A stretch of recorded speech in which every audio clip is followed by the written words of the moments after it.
Same thing that Erasmus had second century manuscripts. No, like you said, same thing last week. you did say that. No, I didn't say you said that it goes back before. You said it goes back. You said no. You said that what Erasmus had at his disposal was way before the 11th century, and it goes back to the time of Jesus.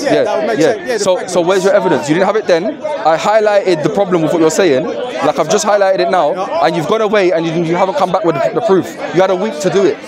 You've just come back with the same thing you said last week. I read it on our article. Can you prove everything about the manuscripts? I don't. Okay, again, I said this to you last week. You're comparing apples and oranges. No, because my standard is not from manuscript. You don't have an oral transmission. You don't have consensus at every generation. Like I said last week, it wasn't. But you don't have the link. You don't have the end of that oral transmission. What you have is a manuscript tradition. You follow a manuscript tradition. Your manuscripts. You can find a manuscript tomorrow. Who wrote that manuscript? One of the earliest manuscripts, I think it's a fragment of John, okay? Ryland's manuscript. Who wrote it? Who's the scribe? I don't know who wrote it, but it could have got. It could date back to the 1st century. And it could date. Yeah, first no. That one is 2nd century. That one is 2nd century. That fragment. Well, okay. Okay, it's early, very early. You just proved my point. So the fragments go back to the 2nd century. No, there is one or two. I showed you the table. I can't believe you're doing this. I showed you the table last week. You said that the fragment goes back to the 2nd century. That one does. Yeah, the Ryland's manuscript. There you go. What does that prove? That's what I've just said. Does Erasmus did Erasmus have that manuscript? Oh, is that? I thought you said Erasmus had it. No, I'm not. I'm saying in general. Right now, we have in the Rylands Museum in Manchester, there is a manuscript that is the size of a credit card, 7 lines front and back, from the Gospel of John, 2nd century. Okay, according to like the people that date manuscripts, the people like I mentioned last week, Kurt Allen, Barbara Allen. These are like the scholars on this field. They've dated this manuscript. Now that's a manuscript from an unknown person. Okay, all of the manuscripts are from unknown people. We don't know who it is, so we can't have them in the transmission if they're unknown. That's for us as Muslims. That's why when you're asking us for our manuscripts. I'm not some kind of archaeologist where I can just go back and. No. But you said no. But what you just said now, you said you have an oral tradition, and I said no. And I said, but what you're following now is a manuscript tradition. You follow a manuscript tradition. Now these manuscripts are written by unknown scribes. They're found in caves. They're dusted off, or they're found on an old church underneath a statue or something. You dust them off. Hang on. You don't know who wrote them, and you're going to compare them against each other, and you're going to try and what scholars do is they try and estimate what would be the most correct reading of that. Now, if there was evidence that came tomorrow that said that we can identify those who written those manuscripts, then what? Then what you'd have, once the chain's broken, it's very hard. That's all this chain. That's a no real. That's fine. That's fine. That's fine. Just leave it at that then. I have an established chain of transmission. I've sat in front of people that have sat in front of people 27 times back from the Quran. We have a consensus all around the world. Hang on. I'm talking about me. As a Muslim, this is what that's fine. You have unknown scribes, unknown authors, and you put your salvation in them. What I say, put my salvation in Jesus. Yeah, what they've told you about Jesus. No. Yeah, what's come to Jesus? What's come about Jesus through them? That's what you believe in. No, it comes through the early church. It comes through the disciples. What disciples? What disciples? We went through this. Matthew, a tax collector.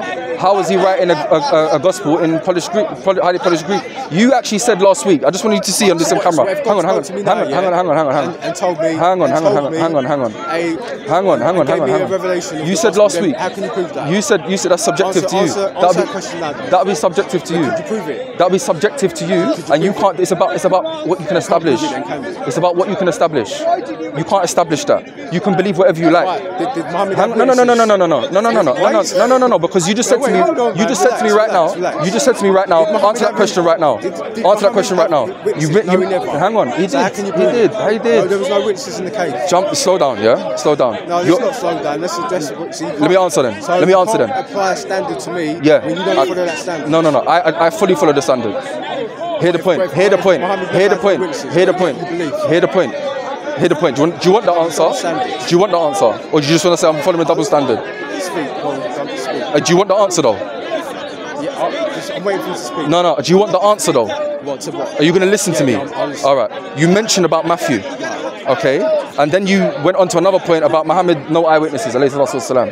And then you kind of said, answer that question now, answer that question now, answer that question now, okay? You were just saying before, when I tried to address it, you've jumped on something else. And then when you're talking about, you're jumping and you're saying, answer that question now, answer that question now. Answer this question now. If Matthew, go back to, let's go, no, listen to me, no. I can't let you, no, you haven't understood it.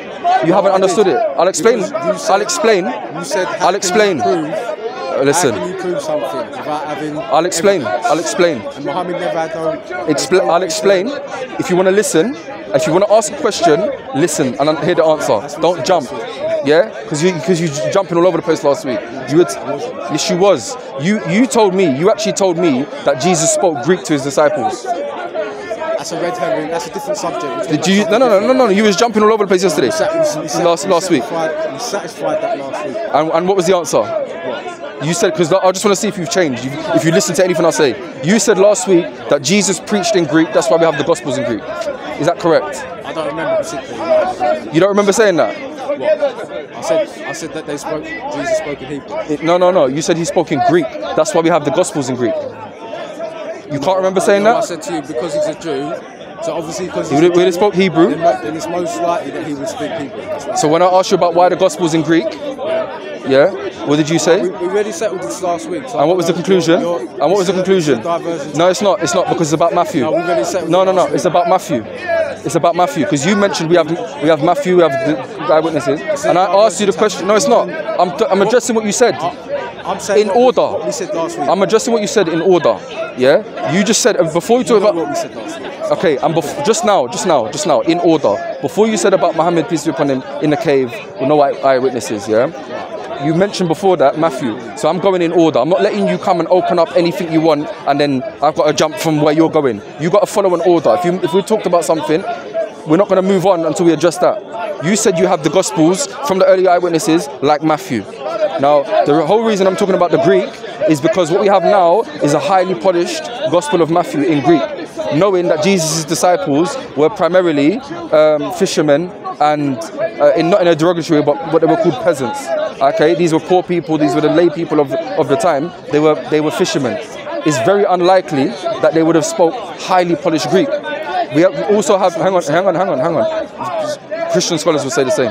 Now, it's very unlikely. Are you saying that Jesus? It's a faraway statement. It's very broad. Shall I mention a few? Del Martin, Bart Ehrman. Okay, or is that all right?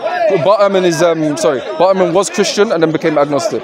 Okay, but in general, he's a scholar of that field, and this is not something that I think the Christians. It's very vague to say that this person is saying this and that. We don't. Hang on, you're the one that's making the claim. No, you brought up Bart Ehrman. You just brought him up now. Because you're asking me for who said that, and I'm telling you some names of scholars. I don't go by what Bart Ehrman is a critic. So what scholars do you have that said that Matthew was that Jesus spoke in Greek? And that Matthew's not a translation, it's actual. Huh? So who told you? Where'd you get this from then? Where'd you get this idea that Jesus went around preaching in Greek? It's common knowledge. Within the Christian realm. Within the Christian realm, it's common knowledge that Jesus went around preaching in Greek. So when he's actually speaking to the disciples, this is not a translation. The same thing that's fine. That's fine. Then that's fine. That's fine. I think we're done then. No problem. No. It's fine. I'm fasting. Last week I wasn't fasting. This week I'm fasting, and my patience I can only go so far. I enjoy that. That's fine. I know you enjoy it because you're driving me mad, quite frankly. Because look, I gave you stuff to look at, and you didn't look at it. We can both learn off each other. Yeah, I don't think we can learn. It's fine. I don't think we can learn when you ask a question, the same question you asked last week, and you don't want to hear the answers. No, because when I prove your answers, and then you. Okay. Do you think you've proved? Do you think you've proved the claims that I asked from you now that to back up? Do you think you've demonstrated that? Yeah. All right. You be onto your way. I'll be onto mine. I'm fasting. I can't now. Unfortunately, I'm just gonna get some peace, yeah, because I can't entertain this no more. All right. Maybe another time. But what you're gonna do for me now is check who is the source that told you Erasmus had 2nd century fragments in those codices. in his codexes that he had at his disposal, and the codexes from the 11th century. You're saying it before. No. I want you to just firstly get back to me with that. If you do, that will show me that you're willing to learn, you're willing to listen, and that you follow the truth where it comes to you. If I can't see that in a person, I'm not going to waste my time with them. And you should be the same. If you think I'm insincere, don't waste your time with me. I'll say to you, sir, Jesus is different. He's different from any other prophet. And he worshipped Allah. And he worshipped Allah. And he's the Lord. And he taught his disciples to pray to God alone. Yeah, he asked protection from God alone, taught them to pray to God alone, asked protection from God alone, seek his sustenance, his daily bread from God alone. He sought forgiveness from God alone, and this is what we follow. Jesus, the human that God created, how he taught his disciples to pray, this is how we pray. He said he's coming back though, that's the thing. Yes, and he will come back, and he will come back, and it will be too late for you then. And it will be too late for you then. It will be too late for you, because he's the one that Allah chose. He's the Messiah, and Allah chose him to do that. Yes, and no, say he rose from the dead. He's not God. That's the thing. And he came from the spirit essence of God. That's it then. All right. I don't know which one is which. Yeah.